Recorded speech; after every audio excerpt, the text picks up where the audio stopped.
Siapa bilang menjadi guru itu menyenangkan? Mungkin banyak orang beranggapan bahwa tugas guru hanya sekedar mengajar, mendidik, membuat siswa cerdas, berakhlak mulia, berperilaku terpuji, lalu menerima bayaran. Dan secara ideal, memang itulah seharusnya tugas guru. Namun pada realitanya tidak demikian. Tugas guru lebih daripada itu, lebih dari sekedar melakukan pembelajaran di kelas. Karena sebelum melakukan pembelajaran di kelas, ada banyak hal yang harus dilakukan oleh guru. Dan setelah melakukan pembelajaran di kelas, juga ada banyak hal lain yang harus dilakukan oleh guru. Jadi jangan Anda menilai bahwa guru itu adalah profesi yang menyenangkan, terlebih jika perspektif yang kalian ambil adalah soal materi. Di dalam Peraturan Menteri Pendidikan, Kebudayaan, Riset, dan Teknologi Republik Indonesia Nomor 56 Tahun 2022 tentang Standar Pendidikan Guru. Di dalam aturan tersebut, untuk bisa menjadi guru, calon guru harus mengikuti program sarjana pendidikan dan pendidikan profesi guru, atau istilah ini biasa disebut PPG. Nah, ketika sudah mengikuti 2 program pendidikan guru itu, tidak lantas memenuhi standar profesionalitas guru. Calon guru harus memenuhi portofolio diri sebelum dinyatakan sebagai guru profesional. Nah, portofolio tersebut meliputi pengalaman mengajar setidaknya 1-5 tahun, lalu ada prestasi kerja, adanya pengabdian masyarakat, dan tentunya disertai pangkat bagi yang sudah berstatus PNS. Lalu ketika semua itu sudah dilakukan, maka guru berhak mendapatkan sertifikasi yang diterbitkan oleh Kementerian Pendidikan. Dan sertifikasi inilah yang menjadi bukti bahwa calon guru tersebut sudah dinyatakan layak menjadi guru profesional. Yang secara tunjangannya cukuplah untuk melunasi hutang pinjol. Jadi buat yang belum tahu, pendidikan itu ada 3 jenis, yakni ada pendidikan formal, informal, maupun non formal. Kalau berkaitan dengan institusi pendidikan, jelas kita akan berbicara mengenai pendidikan formal. Dan unsur terpenting dalam pendidikan formal adalah guru. Jadi pendidikan formal itu diperoleh melalui proses pembelajaran yang sistematis, terukur, teratur, dan mengikuti kurikulum yang telah ditetapkan. Dan semuanya itu harus berlandaskan pada sistem pendidikan nasional yang landasannya adalah konstitusi. Katakanlah Undang-Undang Dasar 1945, lalu undang-undang yang berkaitan atau membahas tentang pendidikan, lalu ada peraturan pemerintah hingga peraturan Menteri Pendidikan. Dan tidak lupa, sistem pendidikan itu juga berlandaskan pada nilai-nilai masyarakat yang merupakan refleksi dari wacana Pancasila. Nah, dari keseluruhan itu, hampir 95% dikerjakan oleh guru. Kalau tugas guru itu hanya mengajar, mendidik siswa, dan menjamin bahwa siswa itu katakanlah cerdas, kalau tidak cerdas ya paling tidak berakhlak mulia, maka 95% itu adalah angka yang sangat-sangat masuk akal. Nah, permasalahannya adalah tugas guru tidak hanya sekedar mengajar. Ada satu beban kerja yang juga harus dikerjakan oleh guru. Apa itu? Ya, kerja-kerja administrasi. Jadi saya mengutip dari berbagai jurnal ilmiah yang di dalam jurnal tersebut membahas mengenai indikator profesionalitas guru.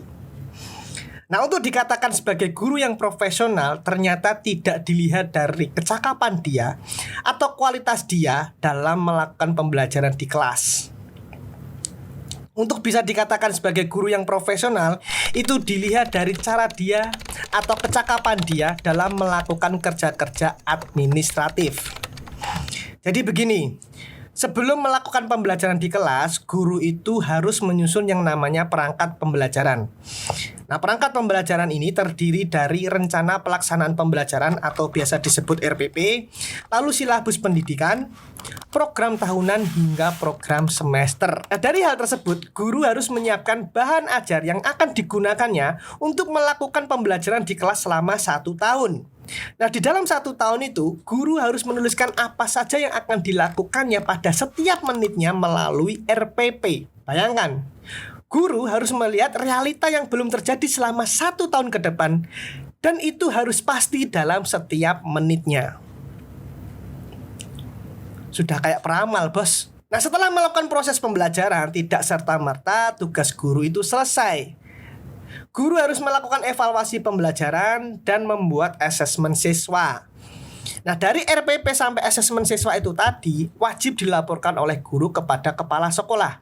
Yang itu nantinya susunan perangkat pembelajaran yang sudah dibuat akan diserahkan ke dinas terkait. Nah, dinas terkait ini nanti memiliki wewenang untuk mengkaji dan memeriksa perangkat pembelajaran yang sudah disusun oleh guru. Padahal satu perangkat pembelajaran yang dibuat satu guru itu mungkin membutuhkan satu rem kertas atau 500 halaman. Dan pihak berwenang ini dari dinas terkait ini memeriksa ratusan perangkat pembelajaran yang dibuat oleh ratusan guru itu pula. Jelas tidak mungkin ketika laporan pembelajaran atau laporan perangkat pembelajaran yang sudah disusun oleh ratusan guru lalu diterima begitu saja dan dipindahkan ke gudang. Terus ngapain kerjanya? Jelas tidak mungkin, mesti diperiksa.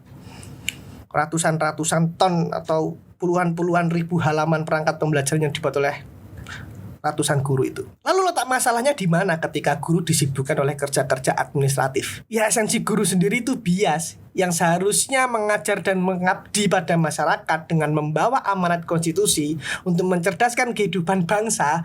Pada akhirnya seluruh tenaga guru sudah terforsir habis untuk melakukan kerja-kerja administratif. Dan jelas hal ini mempengaruhi kualitas guru dalam mengajar di kelas. Dan sampai sekarang saya belum menemukan hal rasional apa mengapa guru harus disibukkan oleh kerja-kerja administratif itu tadi. Nah, saya merupakan mantan mahasiswa Fakultas Pendidikan. Nah, ketika melihat fenomena tersebut, ya jelas menjadi keresahan diri bagi saya. Karena output dari kuliah kan saya akan menjadi guru. Tapi untungnya saya tidak menjadi guru. Nah, soal itu saya pernah bertanya kepada dosen saya yang mengajar mata kuliah manajemen pendidikan. Nah, pertanyaan saya ini adalah mengapa tugas guru harus disibukkan oleh kerja-kerja administratif? Dan jawaban dosen ini benar-benar arif dan sangat-sangat bijaksana. Namun mohon maaf, sangat textbook pula. Nah, menurutnya guru merupakan unsur terpenting dalam manajemen pendidikan. Dan aktivitas administrasi menjadi hal krusial yang harus dilakukan oleh guru. Nah, si dosen ini juga menambahkan, dengan kerja-kerja administratif, guru dituntut untuk membangun kerangka berpikir. Mohon maaf ini sebelumnya. Untuk bisa membangun kerangka berpikir, ya setahu saya dengan belajar, bukan dengan kerja-kerja layaknya anak kantoran. Apalagi di kondisi saat ini, berbagai pengetahuan yang terus berkembang, seharusnya hal inilah yang menjadi momentum strategis bagi guru untuk belajar, mengkaji, dan menyelami berbagai pengetahuan yang baru. Yang pengetahuan itu yang sudah didapat juga sangat relevan untuk disampaikan kepada para siswa. Agar apa? Agar para siswa yang kelak menjadi masyarakat dengan mudah hidupnya mampu menyesuaikan perkembangan zaman, tidak mudah tersesat, dan tidak mudah menjadi domba-domba yang mudah dibodohi oleh orang-orang atau oknum-oknum yang punya kepentingan tertentu. Maksud saya itu. Namun setelah saya menyadari mungkin mengapa guru harus melakukan kerja-kerja administratif, karena itu sudah menjadi budaya. Budaya yang sudah ada sejak mungkin berabad-abad tahun lamanya ya, sebelum Belanda datang ke sini ya. Mungkin sehingga itu harus dibudidayakan, harus dilestarikan sebagai salah satu wacana Nusantara atau budaya bangsa yang sangat-sangat baik untuk pendidikan kita. Jadi tidak perlu ada perubahan, apalagi perubahan yang sifatnya revolusioner. Itu jelas tidak masuk akal. Mungkin